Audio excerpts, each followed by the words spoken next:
संत शिरोमणि आचार्य गुरुवर श्री विद्यासागर जी महाराज की जय। और हम योग प्रणेता पूज्य गुरुवर श्री प्रणम्य सागर जी महाराज की जय। ओम अरहम नमः। धर्म प्रेमी बंधुओं, श्री तत्वार्थ सूत्र ग्रंथराज जी के पंचम अध्याय की कक्षा में आप सभी का स्वागत है। अब हम अध्याय 5 में सर्वज्ञ देव द्वारा बताए गए जैन कॉस्मोलॉजी का अध्ययन करेंगे, जिससे हमारी ब्रह्मांड की रचना संबंधी कॉन्सेप्ट्स क्लियर हो जाएंगे और हमारे मोक्ष मार्ग को और भी सुदृढ़ बनाएंगे। मोक्षमार्गस्य नेतारं भेत्तारं कर्मभूरतां ज्ञातारं विश्वतत्त्वानां वन्दे तद्गुणलब्धये। देवादिदेव आदिम तीर्थंकर श्री ऋषभनाथ भगवान की, वर्तमान शासन नायक श्री वर्धमान महावीर भगवान की, परम पूज्य आचार्य गुरुवर श्री विद्यासागर जी महाराज जी की। तत्वार्थ सूत्र ग्रंथराज में पंचम अध्याय के सूत्रों का विवरण चल रहा है। द्रव्यों का अन्य द्रव्यों पर क्या उपकार होता है, यह प्रकरण धर्म द्रव्य, अधर्म द्रव्य, आकाश द्रव्य और पुद्गल द्रव्य के उपकार के साथ में बताया जा चुका है। पुद्गल द्रव्य के ही उपकार कुछ ज़्यादा हैं, इसलिए यहाँ पर 2 सूत्रों में पुद्गल द्रव्य के उपकारों का वर्णन किया गया है। अन्य सभी द्रव्यों के लिए तो एक एक सूत्र में ही उपकारों का वर्णन पूर्ण हो जाता है। कल आपको शरीर, वचन, मन और प्राणापान ये पुद्गल के उपकार हैं, ये बताया था। अन्य भी कुछ पुद्गल के उपकार हैं जो यहाँ आगे सूत्रकार कह रहे हैं। सुख दुख जीवित मरणोपग्रहाश्च। सुख दुख जीवन और मरण, ये भी उपग्रह माने उपकार पुद्गल द्रव्य के ही हैं। यहाँ पर ये सुख को पुद्गल का उपकार कहा है। कौन सा सुख? जो इस संसारी जीव को सुख कहने में आता है, जो सुख इस संसारी जीव को संसार में रहने से प्राप्त होता है, उसी सुख को यहाँ बताया जा रहा है। और वह सुख कैसा है? पुद्गल का उपकार है। यानी संसार में जो भी हम सुख प्राप्त करते हैं वो सभी पुद्गल के कारण से करते हैं। पुद्गल का ही कार्य है और पुद्गल की ही क्रिया है। सुख कहते किसे हैं तो यह तो आप सब जानते ही हैं। अपने को इष्ट वस्तुओं का समागम होने पर जो अंतरंग से एक आह्लाद का परिणाम उत्पन्न होता है, प्रसन्नता होती है, उसको सुख कहते हैं। इष्ट वस्तुओं का समागम हो, इष्ट पदार्थों का समागम हो और फिर उससे जो जीवात्मा को प्रसन्नता हो, वह सुख का परिणाम होता है। वह सुख का जो परिणाम है उसके लिए भी कारण 2 प्रकार के हैं, एक बाह्य कारण और एक अंतरंग कारण। अंतरंग कारण साता वेदनी कर्म का उदय होना और बाहरी कारण उस साता की उदय या उदीरणा के लिए अनुकूल कुछ सामग्री मिलना। जब ये दोनों चीज़ें उपलब्ध हो जाती हैं तभी सुख की प्राप्ति होती है। और वह सुख चूँकि बाहरी दृष्टि से देखें तो भी बाहरी सामग्री के अनुकूल मिलने पर उत्पन्न हुआ, इसलिए भी वह पुद्गल का कार्य हुआ। और अगर भीतर देखें तो आत्मा में जब साता वेदनी कर्म का उदय हुआ तब जो सुख परिणाम उत्पन्न हुआ तो वह भी कर्म के कारण से ही सुख भाव पैदा हुआ। तो यह समझें कि संसार में जो भी जीव सुख सुख कहते हैं, सुख मिले, वह सुख उन्हें मिलता तो है ही, क्योंकि जब तक पुद्गल की संगति रहती है, पुद्गल का कार्य हमारे लिए चलता रहता है, तब तक उस सुख की प्राप्ति में पुद्गल सहयोगी बना रहता है। और उस पुद्गल के निमित्त से मिलने वाला जो सुख होता है वह पौद्गलिक सुख ही होता है, वह जीव का अपना अंतरंग कोई आत्मिक सुख नहीं होता। जिस सुख की यहाँ चर्चा है वह सुख मन का सुख है और इंद्रियों का सुख है, क्योंकि शरीर है, वचन है, मन है, प्राणापान है, इनका ही हमें संबंध सुख से जोड़ना है। और ये सभी चीज़ें सुखरूप भी हो सकती हैं, दुखरूप भी हो सकती हैं। सुन रहे हैं? शरीर, मन, वचन, प्राणापान ये सभी पौद्गलिक सिद्ध हो चुके हैं। अगर ये अपने अनुकूल हैं तो अपने लिए सुखरूप हो जाते हैं, इष्ट हो जाते हैं, और यही अपने प्रतिकूल हो जाते हैं तो ये अपने लिए दुखरूप हो जाते हैं। तो शरीर का अनुकूल होना माने शरीर का निरोगी होना, स्वस्थ होना, और उसके साथ साथ अगर निरोगी भी हैं, कई लोगों को अपने किसी हेल्थ, हाइट या किसी अपनी रूप रंग से भी नफरत सी हो जाती है, तो ये भी उनके लिए एक दुख का कारण बन जाता है। मान लो कोई निरोगी भी है लेकिन जैसा उसको चाहिए, हेल्थ, हाइट, कलर, है ना, अब शेप वगैरह जैसी भी फेस की चाहिए वो नहीं है, तो भी एक दुख का कारण हो सकता है। तो यही पुद्गल सुखरूप भी हो जाता है और यही पुद्गल दुखरूप भी हो जाता है। तो चाहे सुख हो चाहे दुख हो, इसलिए यहाँ दोनों चीज़ें ली हैं। सुख भी पुद्गल का कार्य है और दुख भी पुद्गल का कार्य है। अब ये पुद्गल के द्वारा अपने ऊपर किया जाने वाला उपकार सुखरूप भी है और दुखरूप भी है। तो इसमें जो पुद्गल के माध्यम से शरीर, मन, वचन ये सब जो अनुकूलता के साथ में हैं, ये तो सुखरूप हो जाते हैं। और इन्हीं में अगर विद्रूपता आ जाती है, अनेक तरह के ये हमारी इच्छा के विपरीत पड़ते हैं और जिनमें परिवर्तन हम संभव नहीं कर पाते हैं, तो ऐसे अपरिवर्तनीय दशाओं में यदि हम अपना एटीट्यूड अनुकूल नहीं बनाते हैं तो वो भी हमारे लिए दुख का कारण हो जाता है। तो कुल मिलाकर के यहाँ पर जो सुख और दुख आपको बताया जा रहा है वह वही है जिसकी हर संसारी प्राणी इच्छा करता है। और संसार में जितने भी जीव हैं सब इसी सुख की दौड़ में दौड़ते हैं, और उसी सुख में किसी को सुख भी मिलता है तो किसी को दुख भी मिलता है। आपके लिए प्रश्न भी हो सकता है कि सुख तो चलो पुद्गल का उपकार है, ठीक है, दुख क्या पुद्गल का उपकार है? तो दुख भी पुद्गल का उपकार है, क्योंकि सुख की कोई अपनी परिभाषा नहीं है। जो दुख नहीं है उसी का नाम सुख है। तो दुख नहीं है ये कैसे पता पड़ेगा? तो जब दुख होगा और फिर बाद में उसका अभाव हो जाएगा कि अब दुख था अब नहीं हुआ, तो उसी का नाम तो सुख है। तो सुख भी जिस तरह से पुद्गल का उपकार है उसी तरह से दुख भी पुद्गल का उपकार है, क्योंकि दुख के माध्यम से भी बहुत उपकार होता है। पुद्गल का उपकार दुख के रूप में जब होता है तो वही तो सुख की कीमत बताता है। जब व्यक्ति अस्वस्थ होता है तब उसे स्वस्थता की कीमत समझ आती है।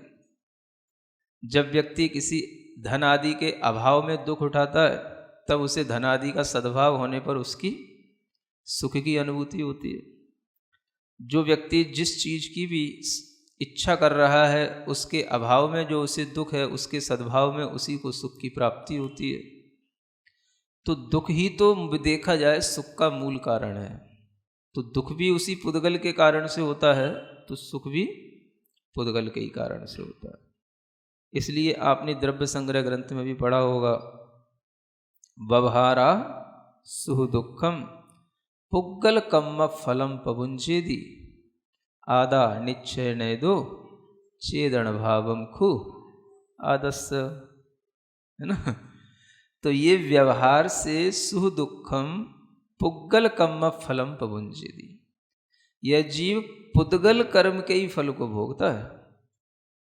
पुग्गल लिखा ना, पुग्गल कर्म, तो जो पौद्गलिक कर्म है उसका ही फल है सुख या दुख।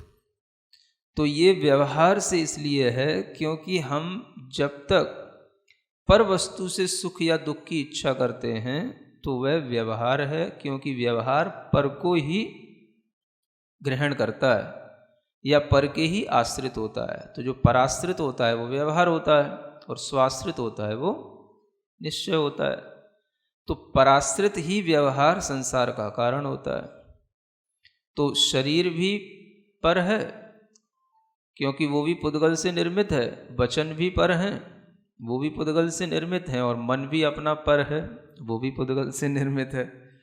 अगर आप शरीर वचन मन इन सबको छोड़ कर के किसी सुख की इच्छा करोगे तो वो स्वाश्रित सुख होगा, अन्यथा वह सब पराश्रित सुख है। तो मन को भी पराश्रित सुख के रूप में मानना चाहिए। मन का सुख जितना भी है सब क्या है, पराश्रित सुख है। मन के अंदर जो विचार आते हैं, इच्छाएं होती हैं, तरह तरह की प्लानिंग होती हैं, प्रोजेक्ट बनाए जाते हैं ये सब जो है मन की ही अपनी परिणति है और ये पौद्गलिक है, इसलिए ये सब पराश्रित है। पूर्ण होने पर सुख मिलता है और अपूर्ण या बिल्कुल पूर्ण नहीं होने पर दुख मिलता है। तो यह जानकर के यह जानना कि जो भी यह सुख और दुख हम यहाँ भोगने की इच्छा कर रहे हैं वो सब क्या है, पर के आश्रित है। इसलिए पुद्गल भी पर है, स्वद्रव्य नहीं है, पर द्रव्य है। तो पर द्रव्य से उत्पन्न होने वाला सुख भी पर है, और जो पर है तो उस पर में दोनों प्रकार की क्षमता है। अगर आप स्वयं नहीं हैं तो वो आपको दुख भी देगा और वो आपको सुख भी देगा, आप उस पर डिपेंड हैं। तो शरीर की तरह वचन भी पर हैं और वचन की तरह मन भी पर है। अब आप देखें, वचन भी किसी किसी के लिए अनुकूल होते हैं, अच्छे वचन होते हैं, किसी को अपने वचनों से भी सुख मिलता है और किसी को अपने वचनों से भी दुख मिलता है। वचनों से कैसे सुख दुख मिलता है, मिलता है ना। हाँ हाँ, जब कोई कुछ कहता है, किसी के वचन सुनने में आते हैं तो किसी के वचन सुनने में अच्छे भी लगते हैं और किसी के वचन सुनने में कोई रेस्पॉन्स नहीं आता तो फिर जो है उसको दुख होता है। तो ये भी एक दुख का कारण बन जाता है। इसी तरीके से मन के साथ, अब मन भी पर है, पहले तो ये अच्छे ढंग से श्रद्धा में आ जाए, फिर उस मन के अंदर जो विचार आ रहे हैं वो भी पर के बारे में सोचता रहता है। तो उस पर विचारों के साथ में जो मन जुड़ा हुआ है वह भी, अगर वो पर के आश्रित वो विचार पूरे हो गए तो मन की हो गई, मन की हो गई तो हम खुश हो गए, और वो मन के विचार पूरे नहीं हुए तो मन की नहीं हुई, मन की नहीं हुई तो दुख हो गया, तो मन से दुखी हो गए तो हम दुखी हो गए, है ना। अगर हम इन सूत्रों का भी अच्छे से साइकोलॉजिकल तरीके से अध्ययन करें तो हम कितना अच्छा मन की मानसिकता को समझ सकते हैं कि मन भी एक डिफरेंट चीज़ है जो अपनी सोल से अपना फंक्शन बिल्कुल डिफरेंट बना करके चलता है ना। मतलब कि अगर हम मन के विचार, मन के कार्य, मन के क्रियाकलापों को अपनी जो रियल, अपना जो एग्जिस्ट करने वाला नेचर है उससे यदि हम डिफरेंट मान करके चलते हैं तो हम मन के क्रियाकलापों से दुखी होकर के अपने आप को दुखी नहीं बनाएंगे, क्योंकि हम ये सोचेंगे कि ये जो मन के क्रियाकलाप हैं ये मन के हैं, हमारे नहीं हैं। इसलिए कभी कभी पूछा जाता ना, भाई आप खुश हो कि नहीं? तो आदमी कहता है नहीं है खुश। क्यों नहीं है? मेरे मन की ये बात नहीं हुई इसलिए खुश नहीं है। बस मन की बात नहीं हुई। तो मन की बात नहीं होना और मन की बात हो जाना, अगर हम इन दोनों को ये समझ लें कि ये मन भी मेरा नहीं है, तो फिर हम उस सुख और दुख में भी जी सकते हैं। लेकिन जब मन को ही हम स्व समझ लेते हैं, वही स्व है, मेरा self, my self is my mind, जब हम ये मान लेते हैं तो फिर उस मन के साथ में फिर रहना कठिन हो जाता है। सुन रहे हैं? तो ये भेद विज्ञान भी हमें सूत्र सिखा रहे हैं। व्यवहारा सुख दुखम, जो सुख और दुख हैं ये व्यवहार से हैं। ये सारा का सारा आपकी शरीर, वचन, मन और प्राणापान की प्रवृत्तियाँ ये अगर अपने अनुकूल चल रही हैं तो ये सुख देती हैं। प्राणापान की प्रवृत्तियाँ भी प्रतिकूल हो जाती हैं। जब कोरोना का इफ़ेक्ट आने लग जाता है तो श्वासें भी बाधित होती हैं, है ना। तब जो है श्वास लेने में भी तकलीफ होती है। ये तकलीफ ही तो दुख है। तो उस समय पर उसको विशेष रूप से ऑक्सीजन वगैरह देने की एक कोशिश की जाती है। तो ये सब चीज़ें पौद्गलिक होने के कारण से ये हमारे लिए बाधा पहुंचाती हैं, और इन्हीं से जो सुख दुख मिल रहा है यही हमारे ऊपर ये पुद्गलों का उपकार चल रहा है। तो सुख का बाहरी कारण ही देखा जाए तो महत्वपूर्ण है। बाहरी कारण कौन सा? सुख सामग्री अगर है बाहर से तो वह सुख की बाहरी सामग्री ही भीतर से सुख देने वाली हो जाती है। सुन रहे हैं? सुख किससे मिलता है? बाहरी सामग्री से ही मिलता है। शरीर बाहर तो है ही, शरीर के साथ साथ और शरीर को अच्छा लगने वाली, इंद्रियों को अच्छा लगने वाली, मन को अच्छा लगने वाली जो भी हमारे पास में सामग्रियां होंगी, वो सब सामग्रियां हमारे भीतर क्या करेंगी? जो साता वेदनी कर्म है उसको उदीरित कर देंगी। उस साता वेदनी कर्म की उदीरणा में वो सहायक बन जाएंगी। तो बाहरी सामग्री यदि अच्छी मिलती रहे तो भीतर से साता वेदनी कर्म का उदय आता रह करके वह हमको सुख दे सकता है। और स्टॉक में रहता है, सबके रहता है। स्टॉक में साता भी खूब पड़ा हुआ है, असाता भी खूब पड़ा हुआ है। बस आप बाहर की सामग्री उसके अनुकूल दो, और भीतर से अगर स्टॉक में साता है तो फिर उस साता की अनुभूति करो।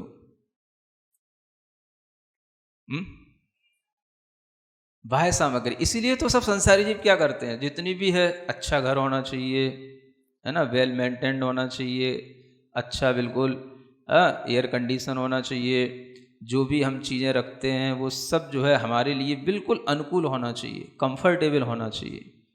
और वो इस तरीके से ही सब चीज़ों की संयोजना की जाती है ताकि हमें इन सब से सुख मिले। तो संसारी प्राणी कुछ गलत नहीं कर रहा है, इस सूत्र के दृष्टिकोण से बिल्कुल सही कर रहा है। हाँ, मतलब कि उसे पता है कि इन चीज़ों से सुख मिल रहा है, तो यही यहाँ पर कहा जा रहा है। सुख किससे मिलता है? तो बाहरी सामग्रियों की अनुकूलता से ही सुख मिलता है, लेकिन वह भीतर जो सुख का परिणाम आता है वो साता वेदनी के उदय से आता है। तो साता वेदनी का उदय भी उसको महसूस तो हो ही रहा है। किस रूप में? जैसे ही हमको हमारी चाहिए हुई चीज मिल गई तो हमारे भीतर सुख की अनुभूति हुई, यही हमारे लिए साता वेदनी का उदय है। तो अब वो उसका नाम नहीं जानता साता वेदनी का उदय, लेकिन सुख की फीलिंग तो कर रहा है ना। तो वो अपने अंदर एक हैप्पीनेस की जो फीलिंग करता है, एक जॉयफुलनेस की फीलिंग करता है, तो वो सब बाहरी सामग्रियों के मिलने पर ही होती है।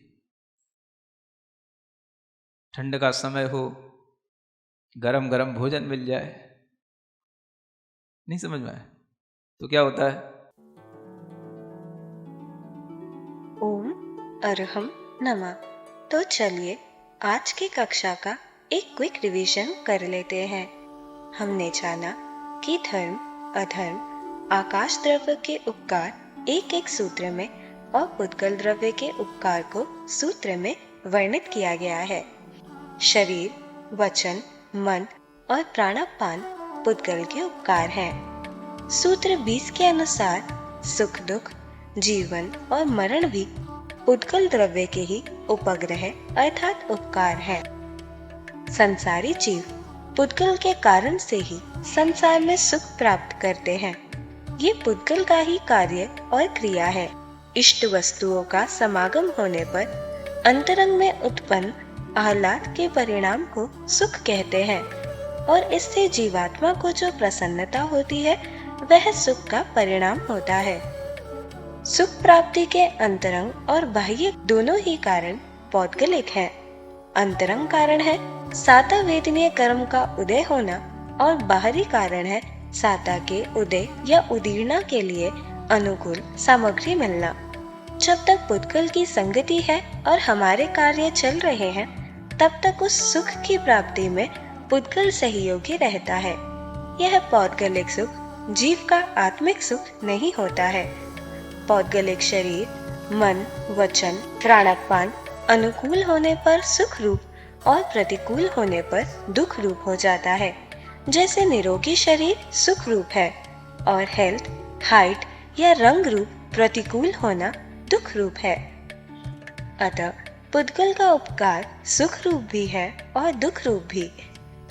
संसार में जीव सुख दुख की दौड़ दौड़ता है, जिसमें किसी को सुख तो किसी को दुख मिलता है।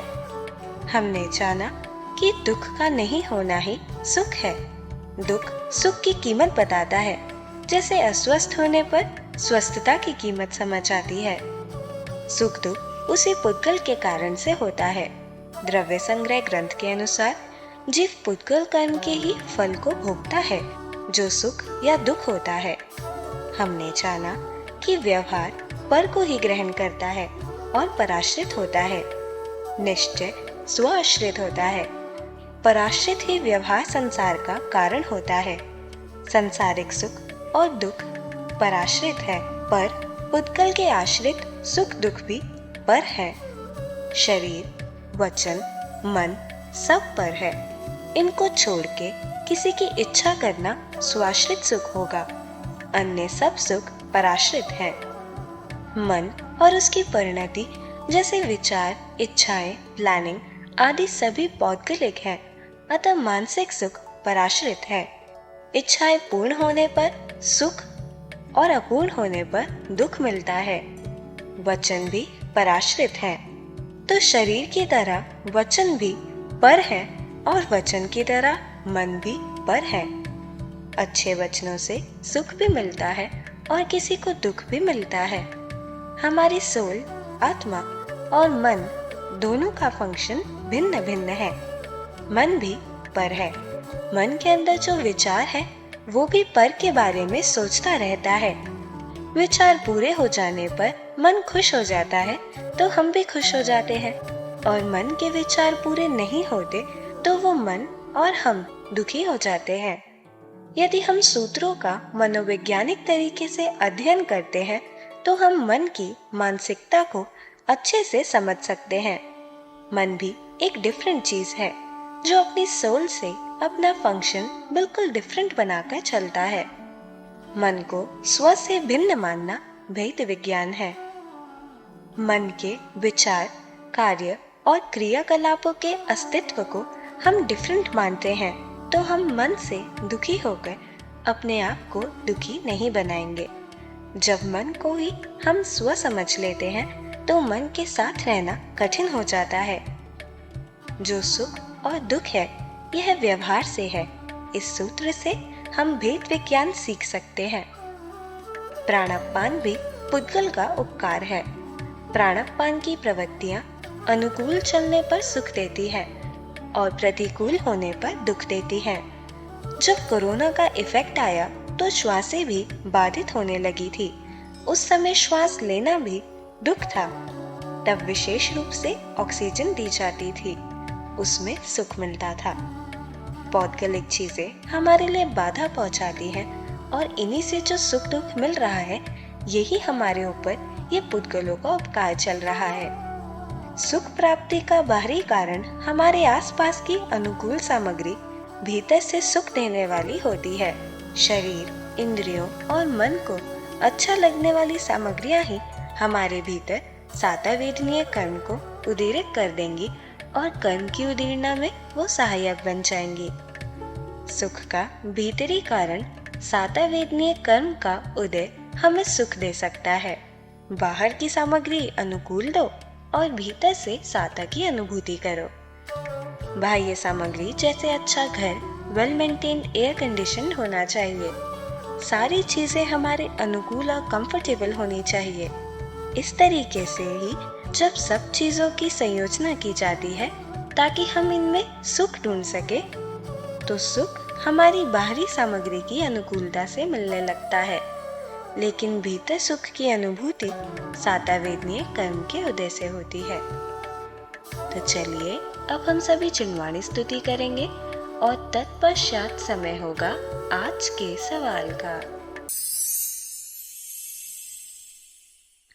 सिरिजिणवाणी जग कल्याणी जग जन मदतम मोहरी जणमण हारी गढ़हर हारी जम जरा भव रोग हरि तिथियराणम दिव्य झुणिम जो पढ़ई सुणई मय्ये धारई णाणम सौख मणंतम धर्य सासद मोक्ष पदम पावई सासद मोक्ष पदम पावई।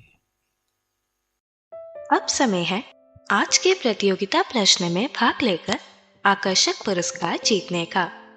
आप अपने फोन को QR कोड स्कैन करने के लिए तैयार रखें या दिए गए लिंक पे जाएं। आप अपना उत्तर चुनकर हमें कल शाम 5 बजे तक भेज सकते हैं। 3 भाग्यशाली विजेताओं को मिलेंगे आकर्षक पुरस्कार।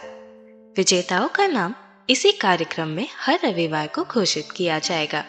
साथ ही सभी प्रश्नों के सही उत्तर भी बताए जाएंगे। आज का सवाल है, निम्न में से सुख प्राप्ति का अंतरंग कारण क्या है? मन को अच्छा लगाने वाली सामग्री, सातावेदनीय कर्म का उदय, इंद्रियों को अच्छा लगने वाली सामग्री, शरीर को अच्छा लगने वाली सामग्री। अध्याय 5 की कक्षा 24 के आज के सवाल का सही उत्तर है फेफड़ों से श्वास निकालना। अगर आप किसी कारणवश कोड को स्कैन ना कर पाए हों, तो आप क्लास की वेबसाइट पर जाकर भी उन्हें अटेम्प्ट कर सकते हैं। इस लिंक पर जाएं या QR कोड को स्कैन करें।